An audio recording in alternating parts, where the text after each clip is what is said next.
नमस्कार, स्वागत है आपका इंडिया न्यूज 53 में। आपके साथ मैं हूं फिरदौस। आई नजर डालते हैं आज की गतिविधियों पर।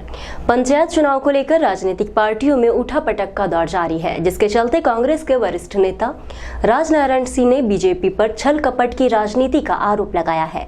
वहीं भाजपा जिला अध्यक्ष ने भी अपना पक्ष रखा।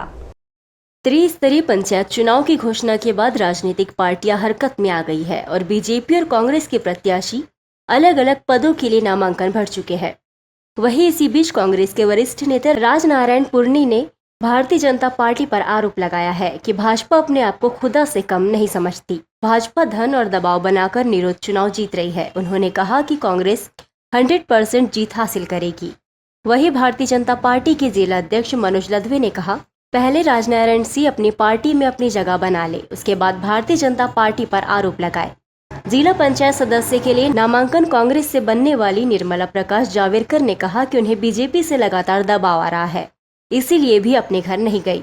वो 20 तारीख से बाहर रिश्तेदारों में रह रही है। क्या हो रहा है भाई साहब, दबाव तो इतने ज़्यादा आ रहे हैं, मैं घर नहीं रह पाई। 20 तारीख से 23 तारीख तक मैं बाहर ही रही, बाहर ही सोई।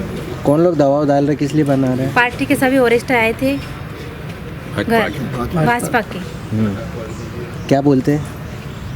रिटर्न वापस चलो, हम आपको निर्विरोध चुनाव लड़ाएंगे, सदस्य बनाएंगे जिला पंचायत। तो आप कब से घर से है ना गए नहीं? घर पर कितने दिन हो गए? 20 तारीख से मैं घर नहीं रही भाई साहब। तो फिर कहाँ रह रहे हैं आप, किस तरह रह रहे हैं?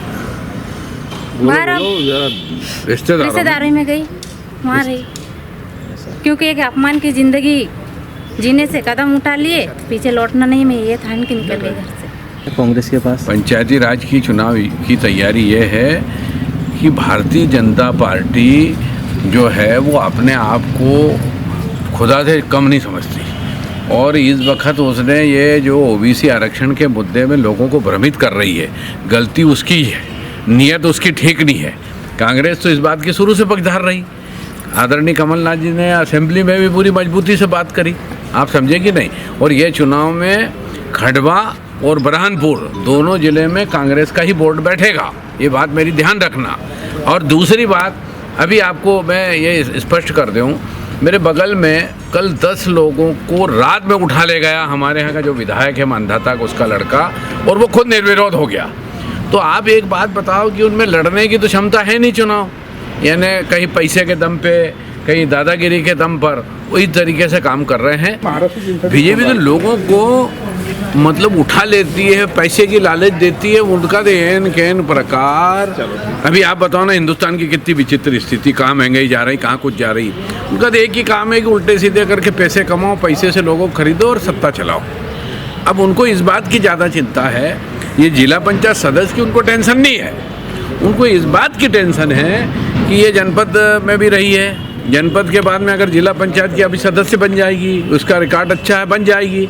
अगर जिला पंचायत की सदस्य बन जाएगी तो इसकी सारी चिंता जो यहाँ की नेपानगर की जो विधायक है उसको टेंशन है कि ये जो है अनुसूचित जनजाति की है, पढ़ी लिखी होशियार है। उनने कहा ये कांग्रेस का टिकट मांगेगी और अगर इसको कांग्रेस का टिकट मिलेगा तो ये डंके की चोट उसको हरा देगी। ये उनको ज़्यादा टेंशन है। देखिए, कोई भी परिवार का सदस्य जो अपने से दूर होता है तो पहला प्रयास तो होता है कि हमारा परिवार का सदस्य है, उसको समझाई दे दी जाए। तो समझाने का हम लोग करते ही है और हमने किया, क्योंकि निर्मला जावरकर जी हमारे परिवार में रही, पार्टी की पदाधिकारी है, उनके पति भी पार्टी पदाधिकारी है। तो एक बार हमारी जिम्मेदारी बनती है कि अपना कोई सदस्य नाराज होता है या किसी कारण से दूर हो रहा है तो उनको पार्टी के वरिष्ठ लोग जाके एक बार समझाई दे, समझाने का प्रयास करें। वो प्रयास तो सारी पार्टियाँ करती है, हमने भी किया है। ये कांग्रेसी जो है, खासकर राजनारायण पुरनी जी की बात ही करता हूँ मैं, इनके बाद बोलने कोई है नहीं। तरह तरह के मुद्दे, झूठी बातें जनता के बीच जाकर करते रहते हैं। दबाव की क्या जरूरत, क्या हमको क्या जरूरत है दबाव बनाने की? हमने काम इतने की है, इतनी सारी योजनाएं हमारी प्रदेश सरकार केंद्र सरकार की चल रही है, वो बता के वही योजनाएं बता दे तो हम चुनाव जीत जाते हैं। हमको दबाव बनाने की आवश्यकता नहीं है कहीं किसी प्रत्याशी पर। नागझीरी क्षेत्र में दो पक्षों में मामूली बात को लेकर विवाद हो गया, जिसके बाद एक पक्ष ने दूसरे पक्ष पर प्राणघातक हमला कर दिया, जिसमें 5 लोग गंभीर रूप से घायल हो गए। सुबह के वक्त नागझिरी क्षेत्र में युवक द्वारा सीटी बजाई जा रही थी, जिसका विरोध मोहम्मद जहीर पिता मोहम्मद पीर गुलाम ने किया। ये परिवार उस वक्त हाथ सेकता हुआ बैठा हुआ था। युवक असलम ने गाली गलौज की और उसके साथ कुछ और युवकों ने मोहम्मद जहीर के पूरे परिवार के साथ मारपीट की, जिसमें जहीर की बेटी हिना कौसर, बहू फरजाना बानो, बहू शाहीन बानो, भतीजा मोहम्मद हाशिम के साथ नासिर पहलवान, असलम सलीम, रफीक रहमान और रईस ने लठ से मारपीट की, जिसमें सभी को गंभीर चोट आई है। सभी का उपचार बुरहानपुर जिला अस्पताल में चल रहा है।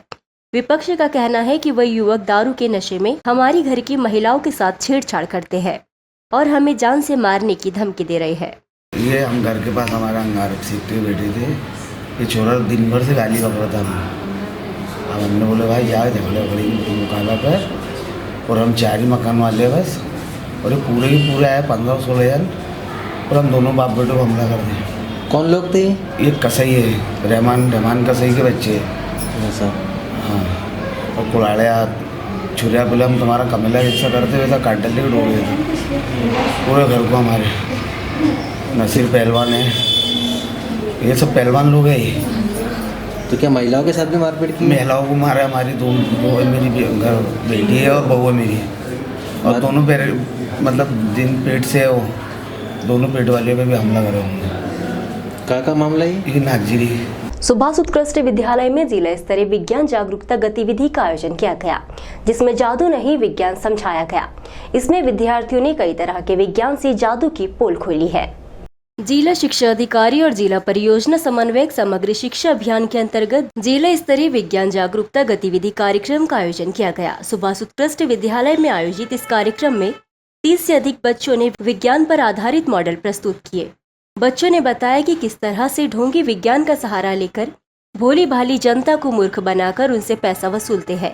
बच्चों ने केमिकल डालकर आग लगा दी, स्प्रे छिड़क कर नाम दिखा दिया और तो और ग्लास का पानी उल्टा कर दिया, लेकिन पानी नहीं गिरा। ऐसे कई जादू दिखाकर बच्चों ने लोगों को जागरूक किया और कहा कि ये सब विज्ञान है, ना कि जादू। इस कार्यक्रम में जिले भर की शालाओं के बच्चों ने बढ़ चढ़कर भाग लिया। बच्चे सुंदर सुंदर और आकर्षक मॉडल बनाकर पहुंचे और लोगों को जादू के भरम से बाहर निकाला। बच्चों ने एक के बाद एक वैज्ञानिक मॉडल की प्रस्तुति दी। जिला मुख्यालय पर जिला प्रशासन द्वारा जिला खाद्य नागरिक आपूर्ति और उपभोक्ता विभाग के संयुक्त तत्वाधान में राष्ट्रीय उपभोक्ता दिवस कार्यक्रम का आयोजन किया गया, जिसका शुभारंभ कलेक्टर प्रवीण सिंह ने किया। राष्ट्रीय उपभोक्ता दिवस 14 दिसंबर को लेकर जिला प्रशासन द्वारा संयुक्त कलेक्टर कार्यालय में जिला खाद्य नागरिक आपूर्ति और उपभोक्ता विभाग के संयुक्त तत्वाधान में जेंट्स ग्रुप ऑफ बुरहानपुर जनजागृति संस्था बुरहानपुर, मां नर्मदा स्वास्थ्य सेवा लोक सेवा समिति शाखा, जिला उपभोक्ता अधिकार संगठन के द्वारा उपभोक्ता दिवस कार्यक्रम आयोजित किया गया, जिसमें कलेक्टर प्रवीण सिंह ने कार्यक्रम का शुभारंभ किया। जिला खाद्य नागरिक आपूर्ति अधिकारी अर्चना नागपुरे ने कहा कि 1 साल में एक बार उपभोक्ता कार्यक्रम आयोजित किया जाता है। हम वक्ताओं को उनके अधिकार समझाते हैं। इस कार्यक्रम में जिला प्रशासन के वरिष्ठ अधिकारी, सभी संगठनों के पदाधिकारी मौजूद थे। संयुक्त कलेक्टर कार्यालय में कलेक्टर प्रवीण सिंह ने सुशासन दिवस पर विभागीय अधिकारी कर्मचारियों को सुशासन दिवस की शपथ दिलाई। हर बार की तरह इस बार भी संयुक्त कलेक्टर कार्यालय में सुशासन दिवस के अवसर पर शपथ दिलाई गई। कलेक्टर प्रवीण सिंह के द्वारा शपथ दिलाई गई कि मैं सत्यनिष्ठा से शपथ लेता हूँ, प्रदेश में सुशासन के उच्चतम मापदंडों को स्थापित करने के लिए सदैव संकल्पित रहूंगा और शासन को अधिक पारदर्शी, सहभागी, जन कल्याण केंद्रित और जवाबदेह बनाने के लिए हर संभव प्रयास करता रहूंगा। प्रदेश के नागरिकों के जीवन स्तर में सुधार लाने के लक्ष्य को पाने के लिए सदैव तत्पर रहूंगा। कलेक्टर ने सभी को शपथ दिलाकर कार्यक्रम का समापन किया। नगर निगम छिंदवाड़ा के द्वारा फ्रेंड्स कॉलोनी के पीछे शिक्षक कॉलोनी में हो रहे अवैध अतिक्रमण को लेकर आज छिंदवाड़ा नगर निगम ने कार्रवाई करते हुए अवैध निर्माणों को तोड़ा। आज सुबह जेसीबी लेकर शिक्षक कॉलोनी में नगर निगम के अधिकारी कर्मचारी पहुंचे और अवैध हो रहे निर्माण को लेकर कार्रवाई की। इस दौरान वहां पर बने कच्चे मकान और पाल पंडाल लेकर अवैध कब्जा करने वालों को रोका गया और जो निर्माण कर लिया गया था उसे तोड़ा गया। कई दिनों से नगर निगम में शिकायतें प्राप्त हो रही थी कि फ्रेंड्स कॉलोनी के पीछे शिक्षक कॉलोनी में लोगों के द्वारा जगह जगह अतिक्रमण कर लिया गया है। इससे यहाँ पर रह रहे लोगों को परेशानी होती है। इन लोगों के द्वारा अवैध तरीके से मकानों का निर्माण कर कब्जा किया जा रहा है। कैमरामैन जफर अली के साथ शेख उबैद की रिपोर्ट।